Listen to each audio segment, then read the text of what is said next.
Hay un pensamiento en la palabra de Dios en el libro de Hebreos. Hebreos capítulo 12, versículo 2. Dice la Biblia: puestos los ojos en Jesús, el autor y consumador de la fe, el cual, por el gozo puesto delante de él, sufrió la cruz, menospreciando el oprobio, y se sentó a la diestra del trono de Dios. Oramos. Querido Padre Celestial, gracias por estar con nosotros. Gracias por la compañía de los ángeles. Gracias por la presencia del Espíritu Santo. Padre, gracias por todos aquellos y aquellas que siguen esta programación. En esta hora, Señor, le rogamos que el Espíritu Santo nos traiga palabra de vida para la vida eterna. Que no sean palabras de hombre, pero la palabra de Jehová que vive y permanece para siempre. Señor, habilítenos para estar en el Espíritu y comprender las cosas espirituales. Diríjanos, Dios. Bendiga a todos aquellos y aquellas que siguen esta programación. Lo pedimos en el nombre santo y bendito de Jesús. Amén, Señor. Amén, Jesús. Estamos trabajando con la serie Cristología Apocalíptica. Hoy tenemos como título Jesús y los términos apocalípticos. Cuando estudiamos la persona de Jesús, cuando aprendemos más del ministerio de Jesús, cuando profundizamos en las palabras del Señor, descubrimos que Cristo le dio un nuevo significado a los términos apocalípticos de su época. Términos como el Hijo del Hombre, juicio, vida eterna y resurrección, reino de Dios, esta era y la era por venir. Cristo reinterpreta, Cristo le da el sentido a estos términos en la época en que Él apareció. En el libro de San Lucas, en el capítulo 5, los versículos 37 y 38, mire usted lo que dice Lucas capítulo 5, versículo 37 y versículo 38. San Lucas capítulo 5, versículo 37, versículo 38. Dice Lucas capítulo 5, versículo 37, 38. Y nadie echa vino nuevo en odres viejos. De otra manera, el vino nuevo romperá los odres y se derramará, y los odres se perderán. Mas el vino nuevo en odres nuevos se ha de echar, y lo uno y lo otro se conservan. Cristo trae el vino nuevo. No puede ser echado en aquellos odres viejos de la tradición y aquellos odres viejos de las costumbres extrañas que los escribas y los fariseos y los saduceos habían seguido. Vino nuevo en odres viejos. Recuerde, Cristo le da un sentido más claro a los términos apocalípticos de Hijo del Hombre, juicio, vida eterna y resurrección, reino de Dios, esta era y la era por venir. Cuando nosotros buscamos en los evangelios sinópticos y aún en el evangelio según San Juan, cómo Cristo se presenta siendo el Hijo del Hombre, descubrimos, como hemos dicho en algunas otras ocasiones, que Cristo se presenta 65 veces como Hijo del Hombre en San Mateo, San Marcos y San Lucas, y 12 veces en el Evangelio según San Juan. Veámoslo ahora a la luz y tomando en cuenta la óptica de la apocalíptica bíblica. Y entonces descubriremos cosas maravillosas. Ya dijimos en algún momento que en Daniel capítulo 7, versículo 13, versículo 14, en una escena de juicio, versículo 9 y 10, aparece uno como Hijo del Hombre, que aparece y se presenta delante del anciano que está celebrando un juicio delante de millones y millones de ángeles. Este, como Hijo del Hombre, es nada más y nada menos que Cristo Jesús, título que Él toma, que Él adopta, que Él presenta durante su ministerio en la tierra, poniendo bien en claro que Él es quien es el Mesías, Él es el Cristo. El Señor Jesús es Emmanuel, Dios con nosotros. Cristo se presenta en una forma clara y toma el título para dejar bien sabido que Él es Dios con nosotros. Cuando estudiamos la apocalíptica bíblica, como hemos repetido una y otra vez, necesitamos leer en la Biblia todos los capítulos que hablan de la apocalíptica bíblica. La apocalíptica bíblica es la revelación que Dios le hace al hombre acerca de los eventos que han de suceder. La revelación del Evangelio, la revelación de los eventos finales, el conocimiento de la escatología o estudio de los eventos del fin. Y entonces ahora encontramos que Isaías 24 al 27 contiene apocalíptica bíblica. Ezequiel capítulo 38, 39, el libro de Daniel capítulo 2 y los capítulos 7 al 12, Joel capítulo 2 y 3, libro de Zacarías capítulo 9 hasta el capítulo 14. En el Nuevo Testamento, en Mateo 24, San Marcos 13, Lucas 17, 21, Primera Tesalonicenses capítulo número 4 y Segunda Tesalonicenses capítulo 2 y todo el libro del Apocalipsis. Nos estamos preparando para estudiar Mateo 24 y conocer, comprender y entender las palabras de Jesús. Pero primero, estamos viendo los perfiles de Jesús siendo quien es.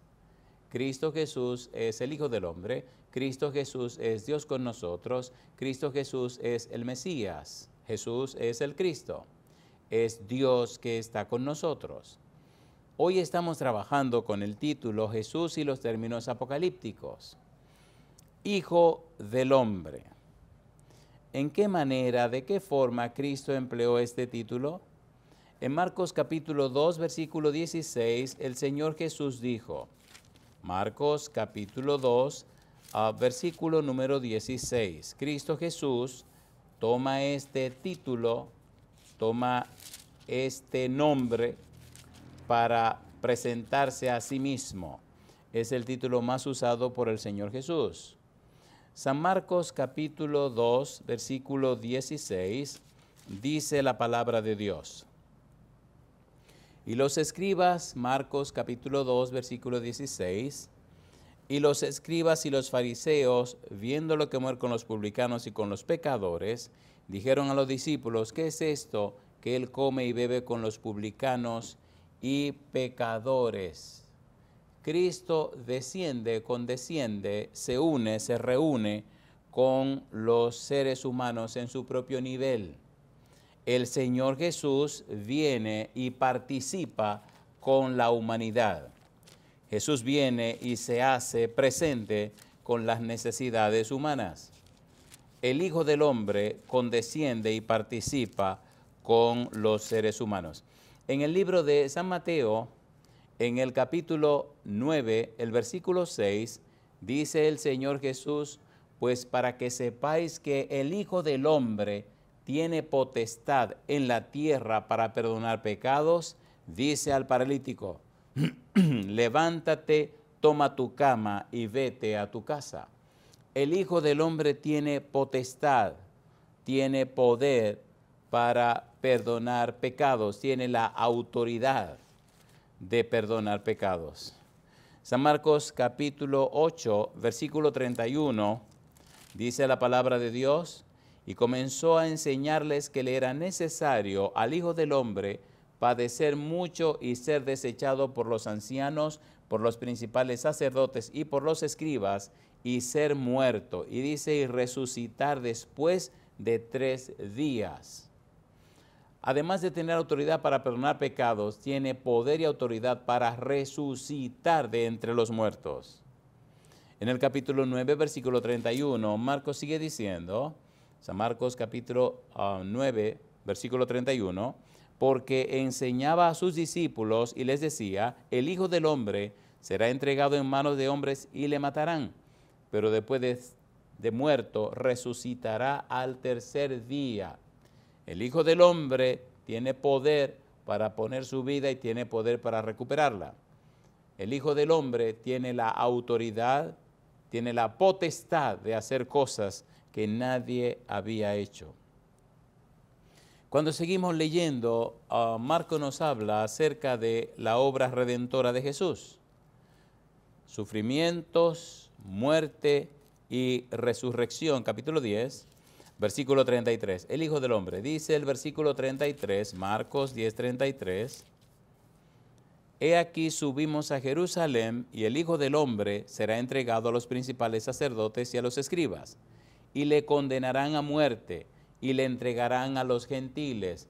Era impensable para un judío que el Mesías moriría. Habían dejado de lado la palabra de Dios y se habían apoyado en la tradición. Habían dejado de lado las profecías del Evangelio según Isaías acerca del Mesías. Habían dejado de lado lo que Dios dice por lo que ellos interpretaron. Esperaban un Mesías que le diera gloria terrena, gloria de la tierra. Un Mesías que lo pusiera como la nación más poderosa de la tierra. Olvidaron el principio bíblico, olvidaron la redención en Cristo Jesús, olvidaron la misión redentora del Mesías, olvidaron la palabra de Dios. San Marcos capítulo 10, versículo 34, y le escarnecerán, le azotarán y escupirán en él y le matarán, mas al tercer día resucitará. Para los fariseos, para los escribas, para los saduceos, esto era impensable. Jamás podían pensar que el Mesías moriría. No era eso lo que querían creer. Tenían en plan o en mente otra cosa. Este Hijo del Hombre también vino, versículo 45, para servir, porque el Hijo del Hombre no vino para ser servido, sino para servir y para dar su vida en rescate por muchos. Otra vez la muerte, otra vez morir. No vino para ser servido, no es ese conquistador glorioso que ustedes esperan, que cambiaría la miseria por la riqueza, que cambiaría la escasez por la abundancia. No es ese Mesías terrenal que ustedes esperan. Cristo es el Hijo del Hombre. Y cuando seguimos buscando, encontramos detalles maravillosos acerca del Señor Jesús. Mire qué cosa linda. La Biblia es maravillosa, la Biblia es hermosa. En el libro de San Marcos capítulo 8, versículo 38, recuerde que Juan Marcos, fue secretario de Pedro, sobrino de Bernabé. Y este Juan Marcos viajaba con Pedro.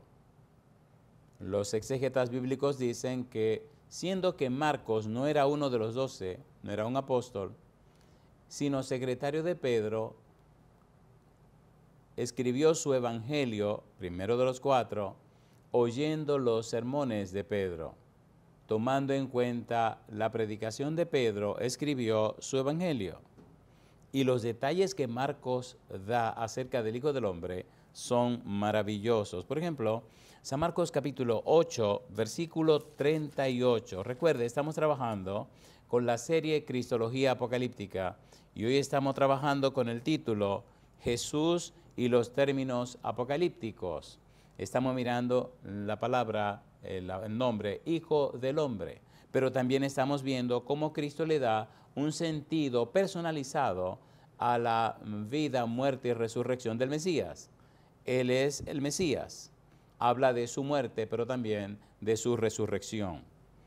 San Marcos capítulo número 8, el versículo 38, dice Jesús: porque el que se avergonzare de mí y de mis palabras en esta generación adúltera y pecadora, el Hijo del Hombre se avergonzará también de él cuando venga en la gloria de su Padre con los santos ángeles. Cristo viene, Cristo estará presente en la gloria de su Padre con los ángeles en su segunda venida. Recuerde que Cristo es nada más y nada menos que Dios con nosotros. Cuando Cristo venga dice la parábola de las ovejas y los cabritos, hará un juicio. Las ovejas estarán a su derecha y los cabritos estarán a su izquierda. La humanidad dividida, un juicio, dos grupos. En capítulo 13 de Marcos, versículo 26, mire usted lo que escribe Marcos. San Marcos capítulo 13, versículo 26. Dice el verso 26, entonces verán al Hijo del Hombre que vendrá en las nubes con gran poder y gloria. Y entonces enviará a sus ángeles y juntará a sus escogidos de los cuatro vientos desde el extremo de la tierra hasta el extremo del cielo. El grupo de los redimidos, completamente distinto al grupo de los perdidos. San Marcos capítulo 14, versículo 61, versículo 62. Una clara expresión de juicio cuando Cristo declara al sumo sacerdote. San Marcos capítulo 14, versículo 61. Dice el verso 61. Mas él callaba y nada respondía. El sumo sacerdote le volvió a preguntar y le dijo, ¿eres tú el Cristo, el Hijo del bendito? Y Jesús le dijo, yo soy. Y veréis al Hijo del Hombre sentado a la diestra del poder de Dios y viniendo en las nubes del cielo. En una forma clara, frontal, el Señor Jesús le dice al sumo sacerdote, yo soy el Cristo, yo soy el Hijo del Hombre, yo soy el Hijo del bendito, yo soy. Sin lugar a dudas, el Señor Jesús sabía quién era. Cristo haciendo juicio a la diestra del Padre, separando la humanidad. Llama la atención cómo el Señor Jesús declara que desciende del cielo.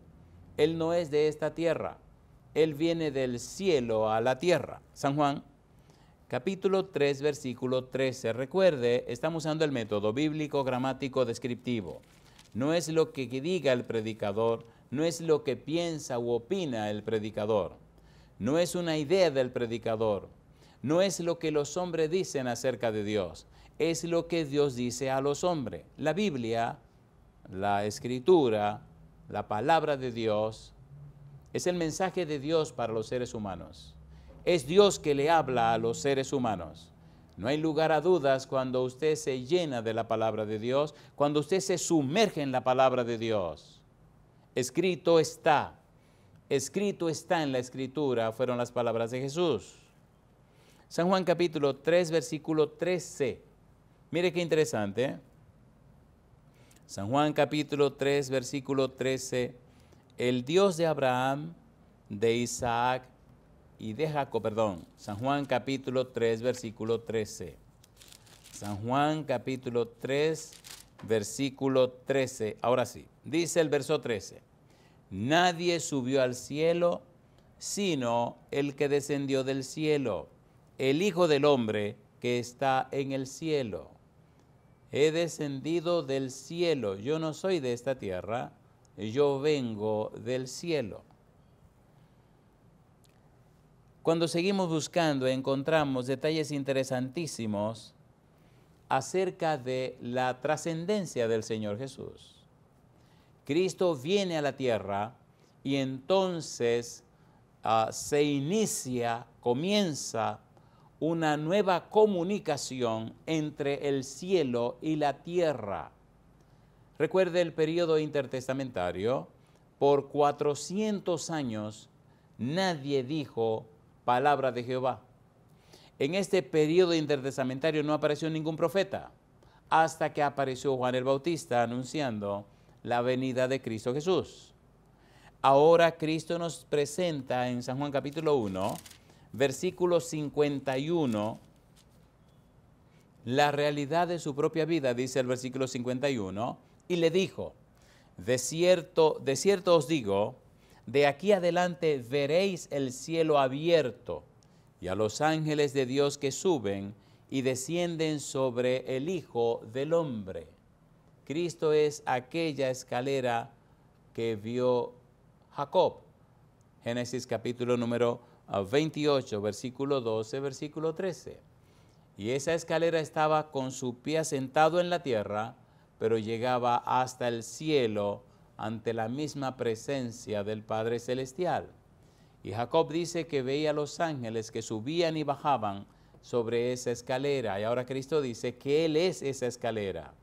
Cristo pone bien en claro que es el Hijo del Hombre que vuelve a conectar el cielo con la tierra, que es el Hijo del Hombre que vuelve a hacer posible la comunión, la comunicación entre el cielo y la tierra. Cristo pone muy en claro que Él es ahora el que une el cielo con la tierra.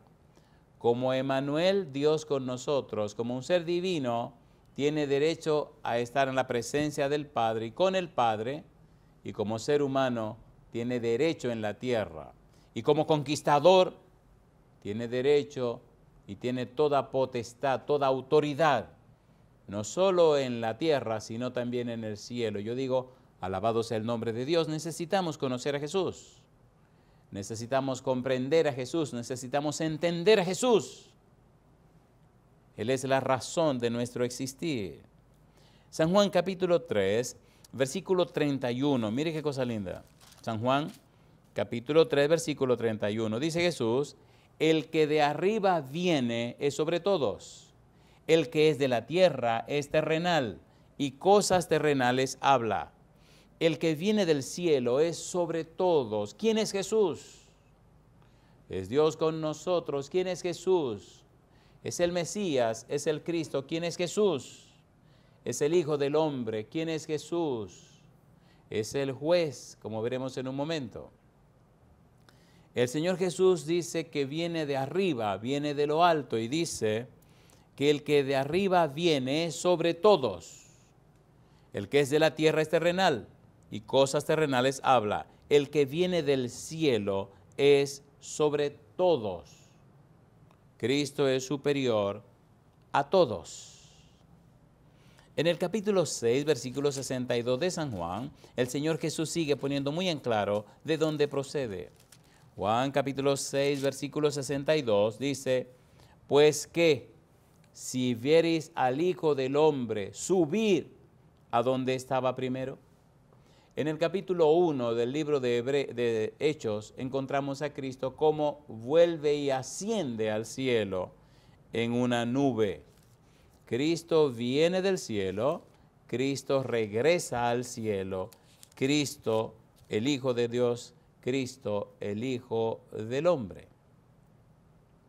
Cuando seguimos buscando el significado y el valor de este Hijo del Hombre, encontramos nada más y nada menos que el Señor Jesús vino a la tierra a cumplir una misión.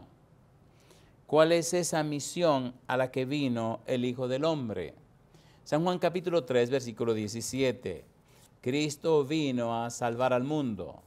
Cristo vino a una misión redentiva, redentora, salvadora. San Juan capítulo 3, versículo 17. Dice el verso 17, porque no envió Dios a su Hijo al mundo para condenar al mundo, sino para que el mundo sea salvo por él. Vino para salvar al mundo. Lamentablemente, algunos no aceptan esa salvación. Recuerde que la salvación es Cristo Jesús. Recuerde que Cristo es la persona salvación. Vino al mundo para salvar al mundo. El Hijo del Hombre vino al mundo para completar el anhelo de Dios, porque de tal manera, dice el verso 16, Juan 3:16, porque de tal manera amó Dios al mundo que ha dado a su Hijo unigénito para que todo aquel que en él cree no se pierda, mas tenga vida eterna. Vino al mundo para salvar al mundo. San Juan capítulo 12, San Juan capítulo 12, versículo 47. Recuerde el método bíblico gramático descriptivo. La Biblia se explica a sí misma. La Biblia es su sola intérprete. Dios se explica a sí mismo. Necesitamos permitirle a Dios a través de su palabra que nos presente su verdad, no conforme a los argumentos, no conforme a las conclusiones humanas, sino conforme a la palabra de Dios, conforme a los principios divinos. Cristo viene para salvar al mundo. Usted puede aceptar a Cristo y recibir la salvación, o usted puede decir no y entonces cosechar la perdición.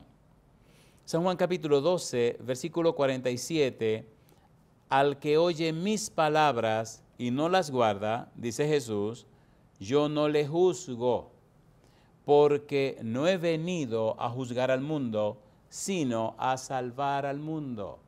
En este viaje vine a salvar.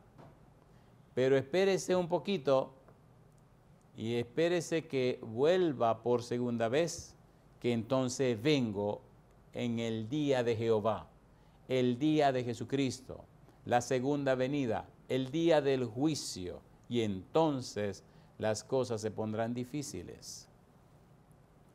El Hijo del Hombre. El Hijo del Hombre tiene potestad de hacer juicio. San Juan capítulo 5, versículo 27. Dios le ha dado ese derecho. San Juan capítulo 5, versículo 27. Dice el verso 26, porque como el Padre tiene vida en sí mismo, así también ha dado el Hijo tener vida en sí mismo. Y también le dio autoridad de hacer juicio, por cuanto es el Hijo del Hombre. Tengo poder y autoridad de hacer juicio, mas en este viaje vine para dar salvación y vida eterna. En esta ocasión no estoy haciendo juicio.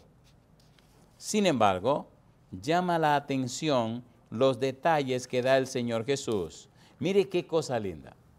¿Qué tipo de juicio hizo Cristo cuando vino? Una manera o una forma de zarandeo, una forma de separación, dividiendo los seres humanos en dos grupos, los que le creen a Él y los que no le creen, los que le aceptan y los que le rechazan. San Juan capítulo 9, versículo 39, mire qué interesante se pone esto. Juan 9, 39, no vine a hacer juicio, pero sí vine a zarandear, pero sí vine a separar la paja del trigo, pero sí vine a definir las cosas, ovejas y cabritos, pero sí vine a que las cosas se pongan en su lugar. Capítulo 9, San Juan, versículo 39, dice el verso 39, dijo Jesús, para juicio he venido yo a este mundo, para que los que no ven, vean, y los que ven sean cegados. En el capítulo 9 encontramos la historia de aquel joven, de aquel señor, ciego de nacimiento, a quien Cristo le hace recuperar la vista. Llama la atención en el capítulo 9, cuando los discípulos, los apóstoles le preguntaron, Señor, ¿quién fue el que pecó para que éste naciera ciego? ¿Su padre o es él el que ha pecado? Aquella tradición de que los problemas vienen por el pecado, entonces es hermosa la respuesta de Jesús. San Juan capítulo 9, versículo 8, Juan 9, 8. Entonces, el Señor Jesús le responde a los discípulos, versículo 3, Juan 9, 3. Respondió Jesús, no es que pecó ni sus padres, sino para que las obras de Dios se manifiesten en él. Me es necesario hacer las obras del que me envió, entre tanto que el día dura. La noche viene cuando nadie puede trabajar. Entre tanto que estoy en el mundo, luz soy del mundo. Dicho esto, escupió en tierra e hizo lodo con la saliva y untó con él los ojos del ciego. Y le dijo, ve a lavarte en el estanque de Siloé, que traducido es enviado. Fue entonces y se lavó y regresó viendo. ¿Por qué Cristo hizo este escenario de tomar tierra y tomar saliva y colocarla en los ojos del ciego y hacer toda esta presentación? Había una cultura de pensamiento, un folclore, donde los judíos decían que la saliva ayudaba mucho con el asunto de la vista, pero tenía que ser un primogénito, tenía que ser un hijo legítimo, tenía que ser un verdadero hijo de una familia. A Jesús lo señalaban con muchas frases extrañas, y una de ellas era que decían que no era hijo de José. Ahora Cristo aprovecha la oportunidad y este ciego de nacimiento, todos ven cuando hace lodo con la saliva, todos ven cuando la unta en los ojos del ciego, un ciego de nacimiento, y todos ven cuando el ciego va y se lava en Siloé y regresa viendo. En otras palabras, si no fuera quien soy, este milagro no ocurriría. Un ciego de nacimiento. Y en ese contexto, en esa situación, es cuando el Señor Jesús, viendo a los escribas y los fariseos presentes, le hace la terrible declaración de que Él vino para juicio. Versículo 39. Dice Jesús que vino para juicio, para que los que ven no vean. Dijo Jesús, para juicio he venido yo a este mundo, para que los que no ven, vean, y los que ven sean cegados. Dos grupos. El ciego creyó, los escribas y los fariseos no creyeron. Dos grupos, un juicio. Cuando seguimos buscando, encontramos algo hermoso y maravilloso. Capítulo 3, San Juan, versículo 18 al 21. Mire qué cosa linda.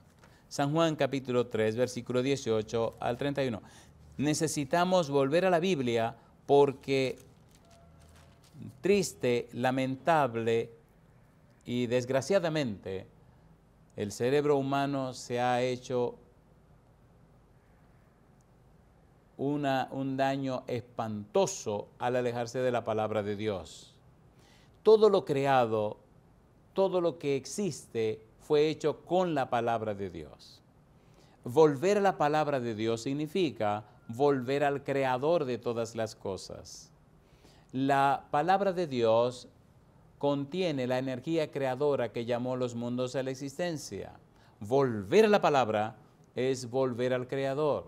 Volver a la palabra es volver a la manera, al recurso que Dios usó para crearnos. En la Biblia hay vida. Por eso se le dice que la Biblia es como toda espada de dos filos. La Biblia penetra, la palabra de Dios penetra hasta partir el alma, las coyunturas y los huesanos y los tuétanos y discierne las intenciones del corazón y los pensamientos del corazón. Si usted quiere recibir vida de la fuente de la vida, llénese de la palabra de Dios. Allí está el secreto, en la palabra de Dios. El Señor Jesús se presenta, el Señor Jesús plantea este grande hecho. He venido para juicio, he venido para zarandear, he venido para separar los que creen de los que no creen. Capítulo 3, San Juan capítulo 3, versículo 18, dice Cristo, el que en Él cree no es condenado, pero el que no cree ya ha sido condenado porque no ha creído en el nombre del unigénito Hijo de Dios. Y esta es la condenación, que la luz vino al mundo y los hombres amaron más las tinieblas que la luz, porque sus obras eran malas. Y sigue diciendo, porque todo aquel que hace lo malo aborrece la luz y no viene a la luz para que sus obras no sean reprendidas. Mas el que practica la verdad viene a la luz para que sea manifiesto que sus obras son hechas en Dios. Dice el Señor Jesús, el que hace lo malo. Dice el Señor Jesús, el que practica la verdad. Dos grupos. ¿Quién es el que hace lo malo? ¿Quién es el que practica la verdad? Cuando usted estudia en el original en griego, la frase descubre que el que hace lo malo es una persona que ejecuta acciones y no produce ningún fruto provechoso. El que hace lo malo es el que vive por vivir. El que hace lo malo es aquel que lleva a cabo acciones, pero no hay ningún resultado favorable. Por ejemplo, fumar. ¿Qué resultado favorable recibe usted de fumar? Otro ejemplo, embriagarse, llenarse de alcohol, etcétera, etcétera, etcétera. Una vida de pecado no produce ningún resultado favorable. En cambio, El que practica la verdad es aquel que ejecuta acciones y produce un resultado favorable, un resultado que beneficia. Usted ejecuta acciones, hace un plano. Usted ejecuta acciones, lleva a cabo ese plano y desarrolla la construcción de esa casa en ese terreno. Al final de la jornada, las acciones que usted ejecutó traen como consecuencia una casa donde vive una familia. Eso significa el que practica la verdad. El Señor Jesús presenta en el capítulo 5 de San Juan, versículo número 24, sigue la idea de dos grupos, el que cree y el que no cree. San Juan capítulo 5, versículo 24, dice la palabra de Dios: de cierto os digo, el que oye mi palabra y cree al que me envió, tiene vida eterna y no vendrá a condenación, mas ha pasado de muerte a vida. El que oye mi palabra, el que cree al que me envió. ¿Quién está hablando? El Hijo del Hombre. ¿Quién está hablando? Emmanuel. ¿Quién está hablando? Dios con nosotros. Dios se hace hombre, viene a la tierra, camina por la tierra, le habla a los hombres y los hombres no entienden ni aceptan.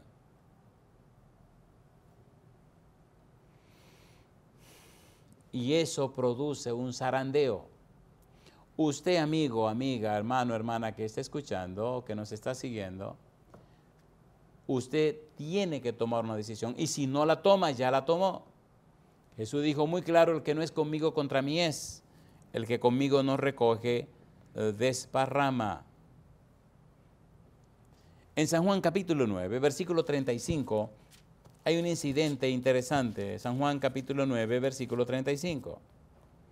Dice el verso 35, San Juan capítulo 9, versículo 35. Oyó Jesús que le habían expulsado y hallándole le dijo.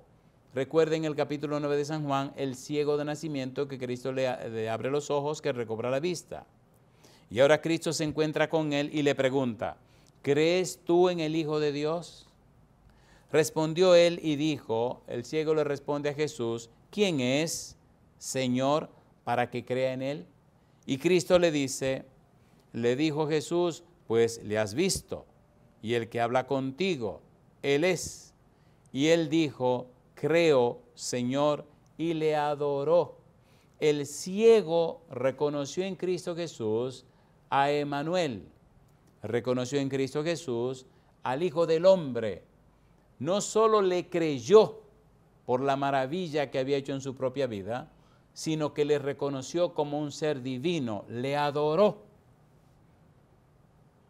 El ciego llevaba en su propio cuerpo la marca de la presencia y la persona de Cristo Jesús. Ciego de nacimiento, ahora puede ver. Es hermoso cuando Cristo le dice y subraya: le dijo Jesús, pues le has visto, y el que habla contigo, él es. Qué manera tan hermosa tiene Jesús de hablar. El que habla contigo, pues le has visto. La pregunta, amigo, la pregunta, hermano, la pregunta para usted es: ¿ha tenido usted una experiencia hermosa y real con el Señor Jesús? ¿Puede dar testimonio acerca de Jesús? Imagine este hombre ciego de nacimiento que ahora anuncia y predica a Cristo Jesús. ¿Con cuánto poder, imagino, lo haría cuando abría la boca y decía: yo nací ciego, me encontré con el Señor Jesús y ahora puedo ver? Pasé toda mi vida en la oscuridad, ahora vivo en la luz. Gracias al Hijo del Hombre, gracias al Hijo de Dios, gracias a mi Redentor, gracias a Cristo Jesús, el Mesías, gracias a Jesús. Cuando nosotros seguimos buscando en la palabra de Dios, encontramos testimonios maravillosos de personas que fueron alcanzadas por la presencia y el poder de Jesús. Usted recuerda el hijo de la viuda de Naín. El Hijo del Hombre pasaba por esta aldea de Naín y ese atardecer las puertas todavía estaban abiertas. Y entonces salía un grupo de personas con un muchacho, hijo único de su madre. Lo llevaban para enterrar. El Señor Jesús preguntó qué es lo que pasa y entonces le dijeron, esta viuda, ese es su único hijo y ahora ha muerto. Cristo se acercó al muchacho muerto, sin preguntarle a nadie, usando su autoridad como Hijo del Hombre, ordenó a aquel muchacho, joven, a ti te digo, levántate. Y aquel muchacho abrió los ojos y se levantó. Y la gente se asustó, se llenaron de temor, se llenaron de miedo. Una persona, un joven, 30 y tantos años, Jesús, con el poder, con la autoridad de levantar un muerto. Y entonces lo que era una procesión de dolor, sufrimiento y muerte, ahora se convierte en una procesión de alegría, de gozo, de solaz, de vida. Ese es el Jesús que nosotros decimos creer, el todopoderoso Hijo del Hombre. Jairo viene donde Jesús y le dice que su niña está enferma, que venga a su casa para que ponga su mano sobre ella y la sane. Jesús gustosamente viene a la casa de Jairo, pero en el camino ocurren incidentes interesantes. Por ejemplo, la mujer que tenía flujo de sangre por 12 años toca el manto de Jesús y se sana, el Hijo del Hombre. En un momento determinado llegan los siervos de Jairo y le dicen a Jesús, ya deja al maestro tranquilo, tu hija ha muerto. En ese instante Cristo mira a Jairo y le dice, no temas, cree solamente. En otras palabras, no importa que la muerte haya llegado, aquí está la vida. No importa lo que haya pasado, yo estoy presente. Y entonces siguen a la casa de Jairo y cuando llegan, la gente se ríe, se burla, la niña ya está muerta. ¿Para qué ha venido el maestro si ya la niña murió? Jesús entonces toma a Jairo y a su esposa, a Pedro, a Juan y a Santiago y entran a la habitación. Y sin pedir permiso, Jesús mira a la niña y le dice Talita Cumi, que significa, niña, a ti te digo, levántate. Y entonces el Hijo del Hombre, que tiene potestad y poder en la tierra para hacer lo que Él quiera hacer, toma a la niña por la mano y la niña se levanta, la niña, Él le dice, denle de comer. Jesucristo, el Todopoderoso Jesucristo, el Hijo del Hombre. Lázaro muere. Y el Señor Jesús le dice a los discípulos, nuestro amigo Lázaro duerme, mas voy para despertarle. Los discípulos le dicen, maestro, si duerme, sanará. Y entonces Cristo le dice claramente, nuestro amigo Lázaro ha muerto. Y me alegro por vosotros, le dice el Señor Jesús. Y entonces vienen a Betania. Cuando llegan a Betania, Marta le reclama a Jesús, si tú hubieras estado aquí, mi hermano no hubiera muerto. María le reclama, si tú hubieras estado aquí, mi hermano no habría muerto. Ya habían pasado 4 días de la muerte de Lázaro. Interesante que cuando Lázaro estaba enfermo, las muchachas le mandaron un mensaje a Jesús diciendo, el que amas está enfermo. Y Cristo mandó a decir, esa enfermedad no es para muerte. Y ellas pensaron que Lázaro no moriría, pero ahora Lázaro muere y no solamente muere, sino que está bien muerto, 4 días de muerto. Y ahora Cristo viene, el Hijo del Hombre. Cristo viene, el que tiene todo derecho, toda potestad en el cielo y en la tierra, el Hijo del Hombre. Me gusta y me me llama la atención cómo en el libro de Daniel capítulo 7, versículo 13-14, dicen quién es este Hijo del Hombre, cuáles derechos tiene. Dice Daniel capítulo 7, versículo 13-14. Entonces, Daniel capítulo 7, versículo 13-14, dice acerca del Hijo del Hombre: miraba yo en la visión de la noche, aquí con las nubes del cielo venía uno como un hijo de hombre, que vino hasta el anciano de días, y le hicieron acercarse delante de él, y le fue dado dominio, gloria y reino, para que todos los pueblos, naciones y lenguas le sirvieran. Su dominio es dominio eterno, que nunca pasará, y su reino, uno que no será destruido. Ese Hijo del Hombre, ese Emmanuel, Dios con nosotros, viene a la tierra, se hace hombre, y entonces muere en la cruz, paga el precio del pecado, y entonces resucita, y entonces asciende al cielo, y llama la atención la belleza de este Cordero de Dios que fue sacrificado, de este Cordero de Dios que tiene todo el poder en el cielo y en la tierra, de este Cordero de Dios que quita, que carga, que lleva los pecados del mundo. Me gusta cómo describen a Cristo Jesús. Dice en el libro de Apocalipsis, capítulo 5, versículos 12 en adelante, que decían a gran voz: el Cordero que fue inmolado es digno de tomar el poder, las riquezas, la sabiduría, la fortaleza, la honra, la gloria y la alabanza, y a todo lo creado que está en el cielo y sobre la tierra, y debajo de la tierra y en el mar, y a todas las cosas que en ellos hay, oí decir: al que está sentado en el trono y al Cordero, sea la alabanza, la honra, la gloria y el poder por los siglos de los siglos. Los 4 seres vivientes decían amén, y los 24 ancianos se postraron sobre sus rostros y adoraron al que vive por los siglos de los siglos. Ahora, en Betania, Jesús está en el lugar donde enterraron a Lázaro.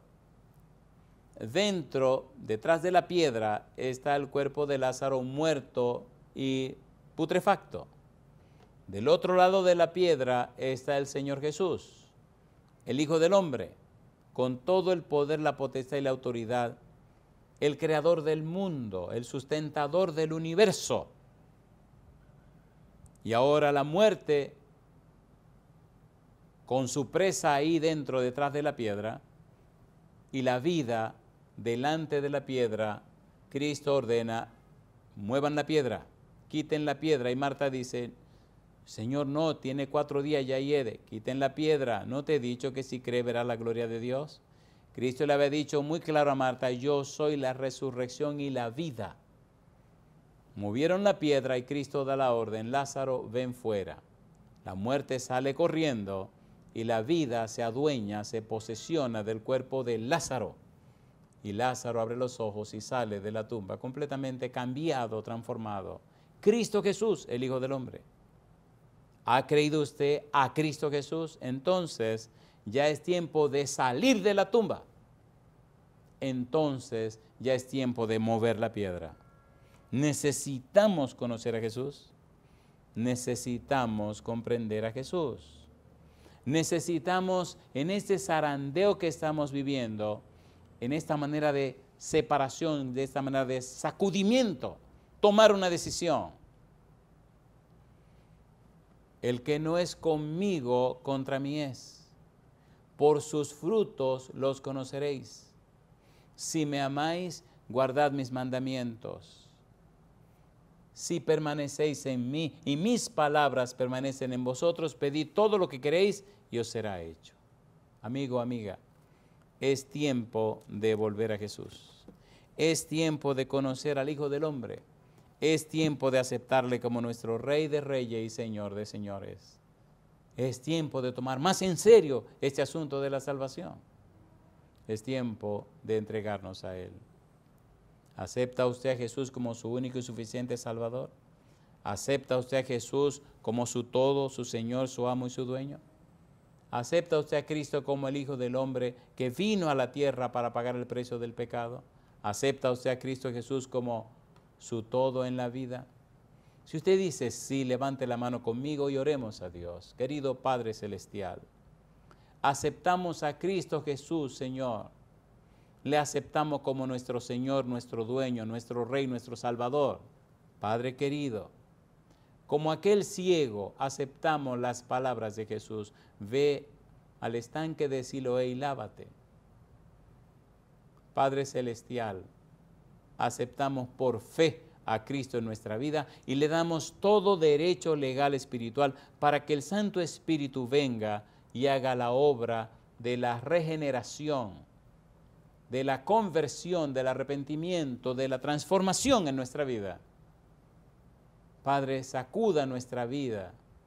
Padre, guíe nuestros pasos, Señor. Como dice Pablo, porque Dios es el que en vosotros produce, así el querer como el hacer por su buena voluntad. Venga a nuestra vida en esta hora, Señor. Sacúdanos. Quite de nosotros este sortilegio, este ensalmo, esta inercia que el diablo produce. Sacuda nuestra vida, Padre Celestial, y haga que le amemos más y le conozcamos mejor a través del estudio de su palabra. Señor, entregamos todo en su mano santa y lo hacemos en el nombre santo y bendito de Cristo Jesús. Amén, Señor. Amén, Jesús.